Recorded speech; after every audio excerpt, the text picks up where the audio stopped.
Breaking news Singareni Bhavan ముట్టడికి పిలుపునిచ్చింది BRS party working president KTR పిలుపుతో భారీ ధర్నాకు సిద్ధమయ్యారు బీఆర్ఎస్ నేతలు సింగరేణి కార్మికులు. సింగరేణి లాభాల్లో వాటా తేల్చాలని, కార్మికుల సమస్యలు పరిష్కరించాలని డిమాండ్ చేస్తున్నారు.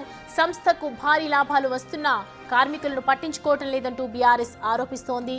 ధర్నా చేసైనా తమ బాధలు యాజమాన్యానికి అర్థమవుతాయంటున్నారు కార్మికులు. మరోవైపు తెలంగాణ భవన్లో సింగరేణి కార్మికులతో సమావేశం కానున్నారు వర్కింగ్ ప్రెసిడెంట్ కేటీఆర్.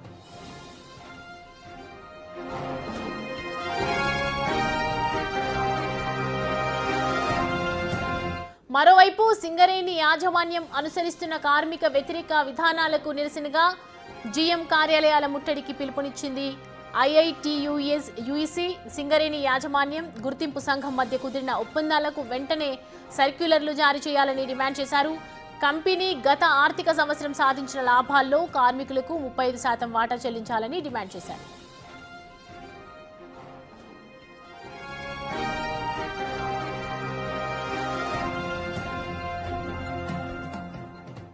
రైట్, దీనికి సంబంధించి పూర్తి అప్డేట్స్ అందించడానికి మా ప్రతినిధి విజయ్ అందుబాటులో ఉన్నారు. మనకి విజయ్, బీఆర్ఎస్ వాదన ఏంటి, అసలు ఏం చేయబోతోంది? ఎస్ సౌమ్య, అయితే ఈరోజు మాసప్ ట్యాంకులో ఉన్నటువంటి సింగరేణి భవన్ని కూడా ముట్టడించాలంటూ బీఆర్ఎస్కు సంబంధించినటువంటి మాజీ ఎమ్మెల్యేలకు BRS party working president KTR అయితే పిలుపునిచ్చినట్టుగా తెలుస్తూ ఉంది. దానికి సంబంధించి మరికొద్దిసేపట్లోనే బీఆర్ఎస్ మాజీ ఎమ్మెల్యేలు సింగరేణి భవన్ను ముట్టడించేందుకైతే సన్నాహాలు చేస్తున్నట్టుగా తెలుస్తోంది. దానికి సంబంధించి ఇప్పటికే మొత్తం సన్నద్ధమైనట్టుగా కూడా తెలుస్తుంది. ప్రస్తుతం మనం సింగరేణి భవన్ వద్ద అయితే ఉన్నాము. పూర్తిగా ఇన్ఫో ఉన్నటువంటి అధికారులు వెంటనే పోలీసులకు సమాచారం ఇవ్వడంతో పూర్తిగా పోలీసులు అయితే రంగంలోకి దిగినటువంటి పరిస్థితి అయితే కనిపిస్తూ ఉంది. సో సుమారుగా ఒక 100 నుంచి 120 మంది పోలీసులతో అయితే, బెటాలియన్ పోలీసులతో అయితే పూర్తిగా సింగరేణి భవన్ చుట్టుముట్టు అయితే పోలీసులను ఉంచినటువంటి పరిస్థితి కనిపిస్తూ ఉంది. సెక్యూరిటీగా ఎవరైనా సరే భవన్ లోపలికి వెళ్లేందుకు ప్రయత్నాలు చేస్తే వారిని వెంటనే ఇక్కడి నుంచి తరలించేందుకు వాహనాలను కూడా సిద్ధం చేసినట్టుగా మనకు దృశ్యాల్లో అయితే కనిపిస్తూ ఉంది. విజువల్స్లో కూడా చూస్తూ ఉన్నాము.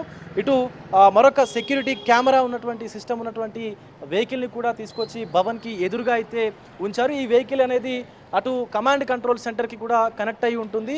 సో కమాండ్ కంట్రోల్ సెంటర్ నుంచే ఇటు సింగరేణి భవన్ దగ్గర ఏం జరుగుతుంది, ఎలాంటి వాతావరణం ఉంది అనేది కూడా చూడాల్సినటువంటి సిచ్యువేషన్ ఉంటుంది. కాబట్టి ఆ వెహికల్ని కూడా తీసుకొచ్చి ఇక్కడ ఉంచినటువంటి పరిస్థితి కనిపిస్తూ ఉంది. మరొక పక్క ఆ పోలీసులు, ఇటు సెంట్రల్ జోన్ పోలీసులు ఎవరైతే ఉన్నారో పూర్తిగా సో ఈ సింగరేణి భవన్ వద్దకు వచ్చేటువంటి బీఆర్ఎస్ నేతలను అదుపులోకి తీసుకునేందుకైతే రంగం సిద్ధం చేస్తున్నట్టు కూడా తెలుస్తూ ఉంది. ముఖ్యంగా బీఆర్ఎస్ మాజీ ఎమ్మెల్యేలు ఈ ధర్నాకు పిలుపునిచ్చినటువంటి పరిస్థితి కనిపిస్తూ ఉంది.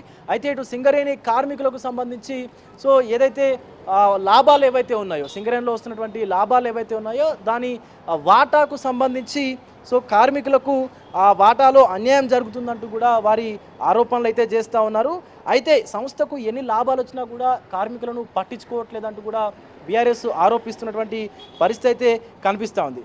సో అందుకే ఈ ధర్నా చేసి సో ఈ వాళ్ళ యొక్క సమస్యలను, కార్మికుల యొక్క సమస్యలను యాజమాన్యం దృష్టికి కూడా, సీఎండి దృష్టికి కూడా తీసుకువెళ్లేందుకు ప్రయత్నిస్తున్నామంటూ అటు బీఆర్ఎస్కు సంబంధించినటువంటి మాజీ ఎమ్మెల్యేలతో పాటు కార్మికులు కూడా మాట్లాడుతున్నటువంటి పరిస్థితి అయితే కనిపిస్తూ ఉంది. సౌమ్య, మరికొద్ది సేపట్లోనే బీఆర్ఎస్కు సంబంధించినటువంటి ఈ మాజీ ఎమ్మెల్యేలు అలాగే కొంతమంది సింగరేణి కార్మికులు కూడా ఈ ధర్నాలో పాల్గొనేటువంటి అవకాశం అయితే కనిపిస్తూ ఉంది.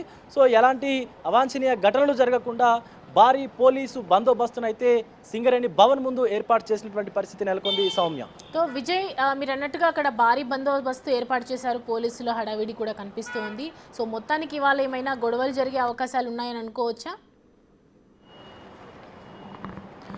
ఎస్, ఖచ్చితంగా సౌమ్య. ఎందుకంటే వారి ఆరోపణ ఏంటంటే కార్మికులను సింగరేణి పట్టించుకోవట్లేదు, అలాగే ముఖ్యంగా ఈ సింగరేణికి వస్తున్నటువంటి లాభాల్లో కార్మికులకు అన్యాయం చేస్తుంది సింగరేణి అంటూ కూడా మాట్లాడుకోవాల్సినటువంటి పరిస్థితి కనిపిస్తూ ఉంది. ముఖ్యంగా కార్మికులకు ప్రతి బోనస్ను కూడా ఇటు దసరా కావచ్చు, దీపావళి కావచ్చు, అంటే సంక్రాంతి కావచ్చు, ఇలా ప్రతి పండగకి కూడా ఈ సింగరేణి కార్మికులకైతే బోనస్ని ఇస్తూ ఉంటారు.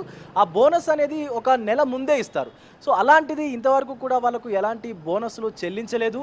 ముఖ్యంగా ఆ బోనస్ల్లో కూడా కొంత అవకతవకలు జరుగుతున్నప్పటికీ సో ఎవరు కూడా, అటు ప్రభుత్వం కూడా దీన్ని పట్టించుకోవట్లేదంటూ ఆ కార్మికుల పక్షాన అయితే బీఆర్ఎస్ సంబంధించినటువంటి మాజీ ఎమ్మెల్యేలు నిలబడ్డటువంటి పరిస్థితి కనిపిస్తూ ఉంది. ఒక పక్క దీనికి సంబంధించి సింగరేణికి సంబంధించినటువంటి గౌరవ అధ్యక్షుడిగా ఉన్నటువంటి ఎవరైతే కొప్పుల ఈశ్వర్ ఉన్నారో ఆయనకు సంబంధించినటువంటి కనుసన్నల్లోనే ఈ ధర్నా జరుగుతుందన్నటువంటి సమాచారం అయితే మనకు అందుతూ ఉంది. ముఖ్యంగా కార్మికులకు అండగా మేము ఉన్నాము, కార్మికుల పక్షాన మేము నిలబడతామంటూ కూడా బీఆర్ఎస్ అయితే చెప్తా ఉంది. దీనికి సంబంధించి మరొక పక్క మధ్యాహ్నము సుమారుగా 1:00-1:30 ప్రాంతానికి ఇటు తెలంగాణ భవన్లో కూడా సింగరేణికి సంబంధించినటువంటి కార్మికులతో ఒక సమావేశాన్ని కూడా అటు బీఆర్ఎస్ వర్కింగ్ ప్రెసిడెంట్ కేటీఆర్ కూడా ఏర్పాటు చేసుకున్నటువంటి పరిస్థితి అయితే కనిపిస్తూ ఉంది. సో ఎటకేలకు సింగరేణి భవన్ ముట్టడికైతే బీఆర్ఎస్ మాజీ ఎమ్మెల్యేలు వస్తున్నటువంటి తరుణం అయితే కనిపిస్తూ ఉంది. దీనికి సంబంధించి పోలీసులు కూడా రెడీగా ఉన్నటువంటి పరిస్థితి అయితే కనిపిస్తూ ఉంది. సౌమ్య.